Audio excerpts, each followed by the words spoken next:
In 1962, I got kicked out of Belvidere Elementary in the second grade for borrowing money from all the other kids. Really, I would go up to them and tell them, lend me a nickel. And they would get scared and give me their money. But I would tell the teacher, he lent me a nickel. I thought I was smart. And I was. I remember the parents used to bring the kids and they'd be crying because they were leaving them in school, and I'm looking at them like, what the fuck? But anyways, I got kicked out for that and for ditching. I remember I used to, Belvidere Elementary, it was by Rowan and First Street, and the cable cars used to run in those days. I don't know if you people from the 90s and 2000s know what freaking cable cars were, but they were the last ones because the city of LA was, taking them apart.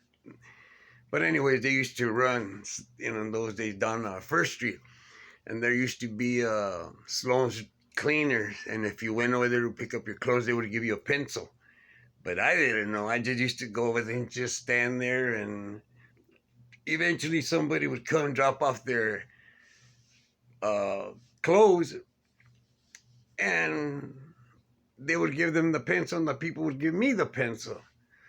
But one time my tío Kiko was passing by First Street, and he see me, and he goes, Turi, ¿a dónde vas?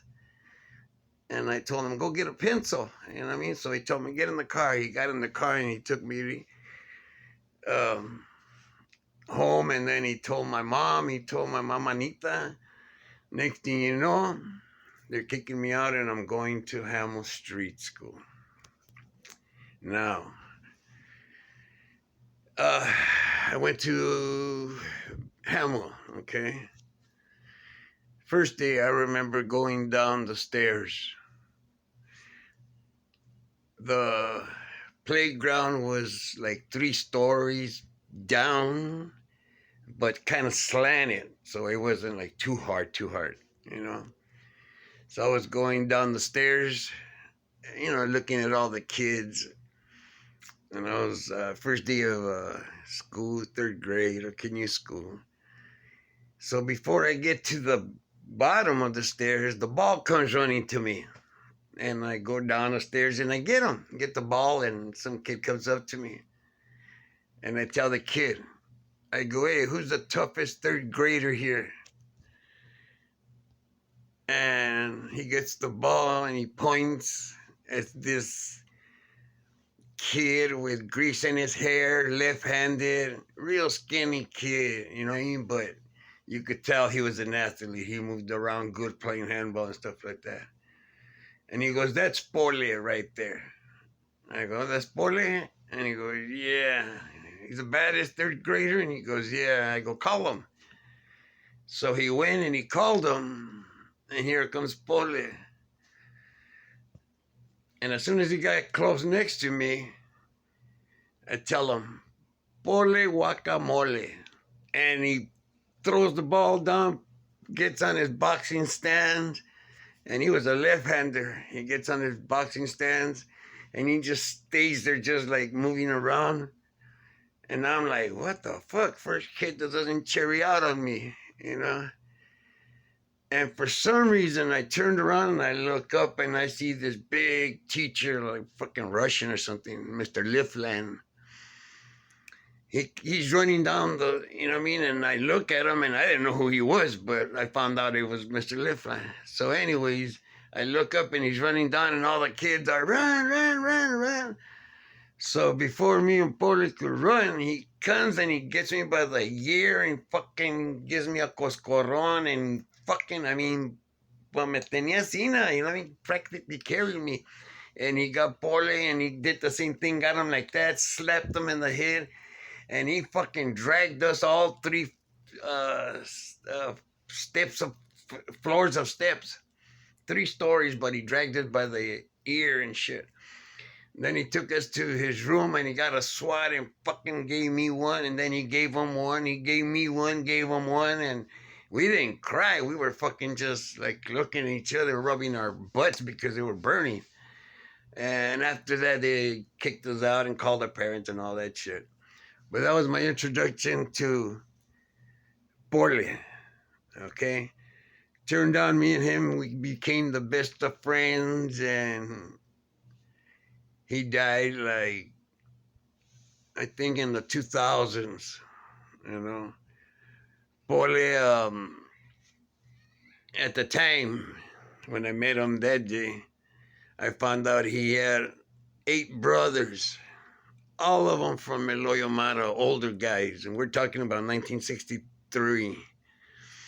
At the time, he after school he always pushed a little like a baby carriage, and he used to have his little brother Ernie. He's from Lopez, and Pole ended up getting into Lopez.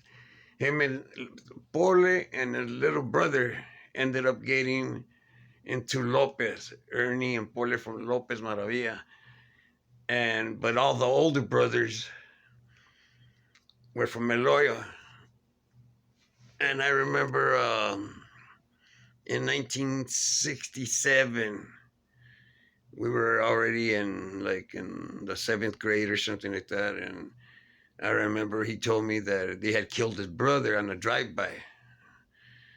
So that was the first time, and he told me my brother's from Eloyo and blah blah blah. But as he got older, they got into Lopez, and he ended up being just a good homeboy. Somebody con palabra. You know what I mean?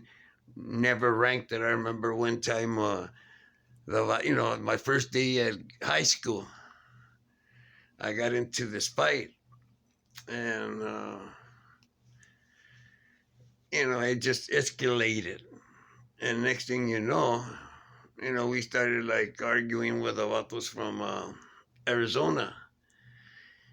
And I ended up like, this vato tells me, he goes, we had gotten in trouble, you know what I mean? So we were in the office, and VP's office, and he tells me, he goes, I heard you're going to cuetearme, you know what I mean? And I don't know what, I don't remember what I told him, but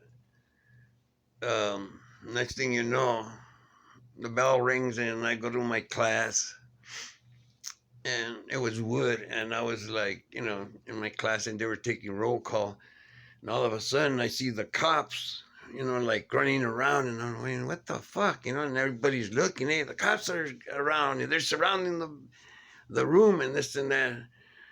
So some detective or something, he comes and he gets me, and he goes, hey, Art Pareja, and I go, yeah, and he goes, come here.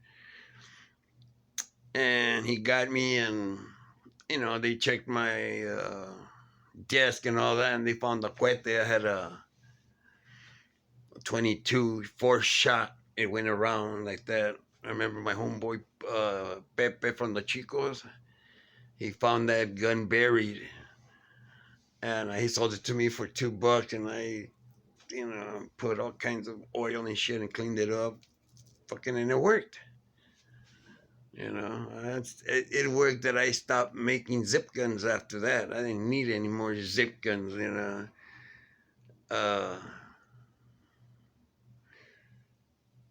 So that was my introduction to Pole. I just had to, un brindis for my homeboy Pole de la Lopez al rato.